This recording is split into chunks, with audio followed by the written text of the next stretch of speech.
Hello and welcome back to the channel. My name's James, and this week I'm going to be doing a recap of the books that I finished this week and also the books that I've started reading this week as well. I've been watching a lot of these videos on YouTube at the moment to procrastinate, and they're quite interesting. I like hearing what other people are reading, and also it's good to add a few things to the DBR pile, and then when I finish reading them it's nice to go back to the video and see if I agree or disagree with their review. But straight into it, the first book that I didn't start reading this week, I started reading it a few weeks ago because it's quite hefty, but I finished it this week, was Fyodor Dostoyevsky's The Idiot. I bought this many months ago, maybe like 6 months ago, and from HMV, because they were doing a 2 for £6 online deal, and like quite decent books as well, not the filler that you normally expect for those sales. I guess it's kind of their never-ending plight to make money. I'm not sure if it's happening. I bought quite a few books along with this one, but I brought Vanity Fair, and I thought I'd be able to bash both these out, and didn't realise that both of them are above 700 pages long and have that quite painful, thin Penguins classic paper. And it just feels like, as you're reading it, you spend an hour reading it and you've made like no progress whatsoever because the pages are so thin. But in the end, I actually ended up loving this book. It was so easy to read. I was really worried that it would be kind of this dense, impenetrable Russian philosophy turned into a narrative, but it wasn't at all.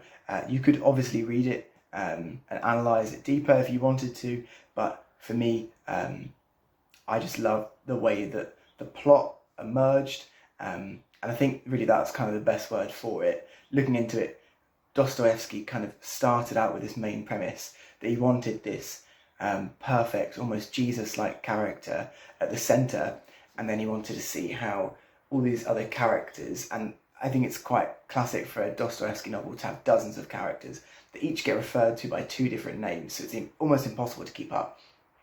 But how as they kind of rotate around him, their vices, and some of them are evil, reflect off this bastion of hope and all things good in the world. And I found that really fascinating, and these characters, like the banality of their evil and their kind of race to the bottom, and then by the end of the book, kind of nothing that they do to the prince is shocking anymore, and you just feel so deeply empathetic for him, but at the same time quite angry that he could be so innocent. And I suppose that is why he's referred to as an idiot. I'm not really keen to read another Dostoyevsky for a while. It did take a long time. I'd say at least 15 to 20 hours to read, and there was one section that was 90 pages long, and I just wanted to make sure that I understood what had gone on, and went on with the Wikipedia plot, and it wasn't even mentioned. So there was a 90-page tangent that kind of didn't really add anything, but yeah, definitely enjoyed reading it overall.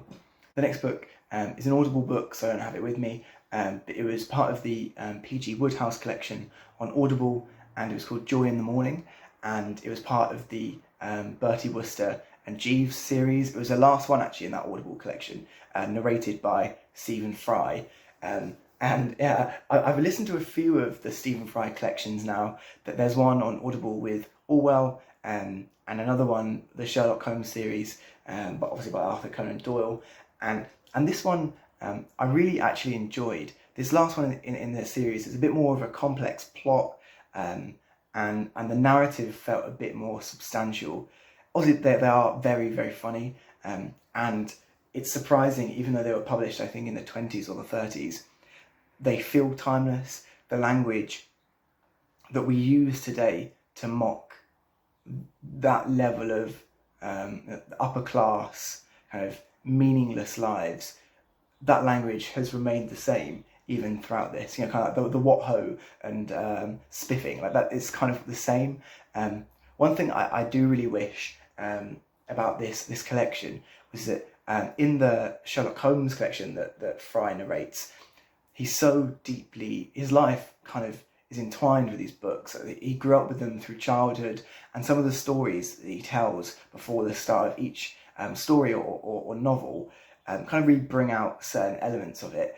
And for the first book in this collection, he does that, and he talks about how the comedy in these Wodehouse books is kind of musical in the way that it flows with a rhythm and hits at the right time. And I wish there was more about that. Maybe Audible couldn't afford to have that in this one. But yeah, overall I really enjoyed it. The next book, I don't have it with me because I'm at home for this week, and I finished it a few days ago when I was back in university, and it was part of a book club that I'm doing with some friends, and it was called The Devil in the White City by Eric Larson. And it's almost quite an interesting one. I've not read too many books like it. It was a narrative non-fiction, which normally doesn't really attract me, apart from I read one a while ago called The Boys in the Boat, about the 1936 Berlin Olympics, and it was very similar in structure. And it's all about the Chicago World Fair, and how it's Chicago trying to shed this image of being meatpackers that have the wealth but not the cultural sophistication to host an event like this. And it was really them trying to prove themselves, but that kind of takes up one narrative strand, and there's another about a character called H.H. Holmes, and he's kind of the archetypal first really psychopath in in this young, still relatively young America. And the descriptions of Holmes as kind of this suave, sophisticated, intelligent psychopath is really interesting, and kind of that wasn't really in the narrative at that time. It's, I think now with kind of In Cold Blood and all the, America seems to be gripped by this like psychopath addiction, but it doesn't really seem like the police are aware of this, and the definition, which I really loved, of this psychopath being almost completely normal, but there's just something that you can't quite put your finger on, and there's just kind of this coldness about that person. And it kind of reminded me a lot of people that I do my business degree with, so that was quite fun. But there did seem to be kind of a missing part to this narrative. Both sections interesting in their own right, never really joined, and they were kind of spiraling around each other. But obviously one of the best things when you have these joint narrative plots is when the worlds clash and you kind of draw all the strings together. That never really happened, and it did feel like it'd been edited quite awkwardly. So they're the 3 books I've read this week.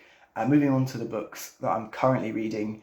The first one I've been reading for a while and kind of been dipping in and out of it because it's quite dense, and it's Mind is the Ride by Jet McDonald. This is a very niche book.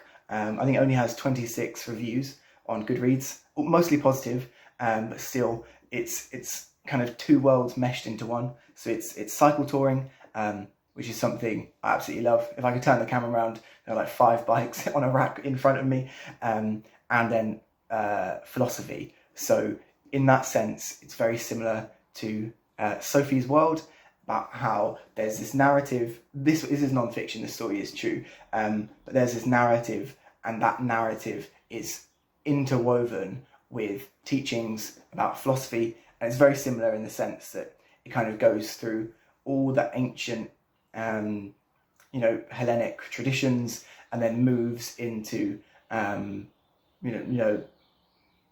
of more like Renaissance philosophy, and then into modern and then postmodern philosophy. It's very interesting. It's quite dense, but it has kind of made me fall in love with cycle touring again, and books about cycle touring. I normally find them quite cliche, and that they kind of try and make it something sexy when it's not really sexy. That they don't really mention the sleepless nights, and all your stuff getting damp and having to sleep in wet clothes in a wet sleeping bag. But really, this is quite quaint, and the way it's all woven together in quite an intelligent and sophisticated way, I really enjoyed. And as always, I really love in these books when they cycle through the Middle East, especially Iran, and that region, and how they're just baffled by the genuine hospitality. And there's this lovely quote where it's like, when does it become when does genuine hospitality transform to the hospitality industry, and how the hospitality industry is such an oxymoron. I really like that one. The other two books that I'll put that down for now. The other two books are audiobooks that I'm listening to at the moment. And the first one that I want to touch on is called Bullshit Jobs, A Theory by David Graeber.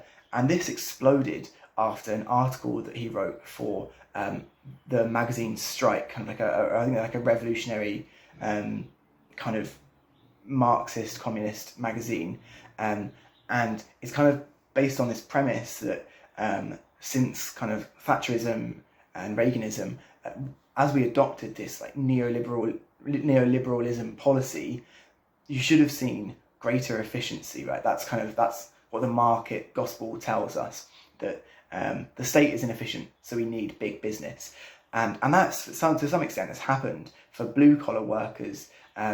That like Taylor's scientific managerism, that has pushed that, and that you see that in Amazon factories. But at the opposite end, of the white collar work, that has ballooned and become sluggish and really pointless work. And these bullshit jobs are those that aren't difficult; they're just completely meaningless, and you could wipe them out of the economy, and they would make no difference whatsoever. And he's talking about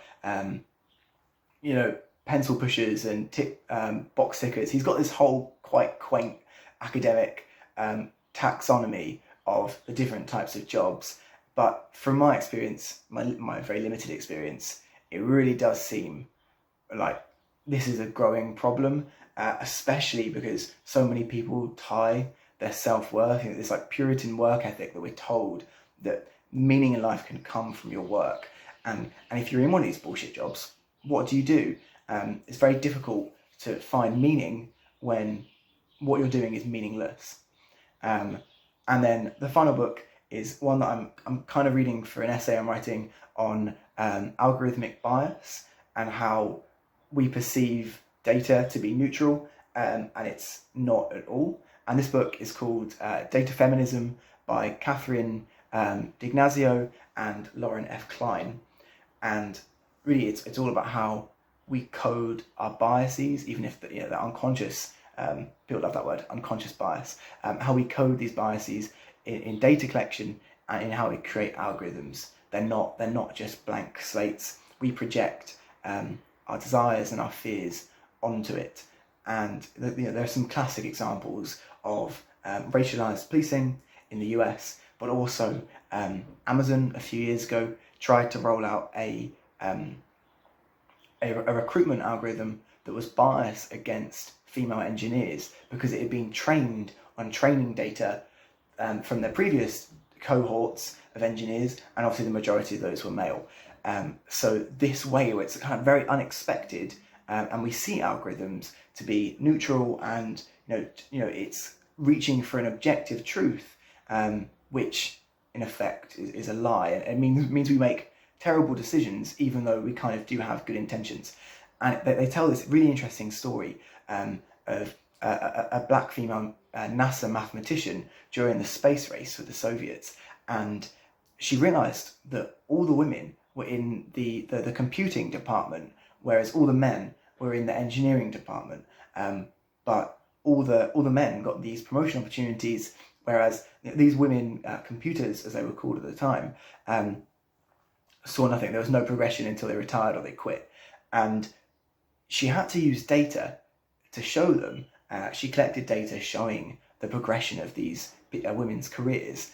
And I find it quite interesting how that we have to use data, because otherwise people just reject their lived experience.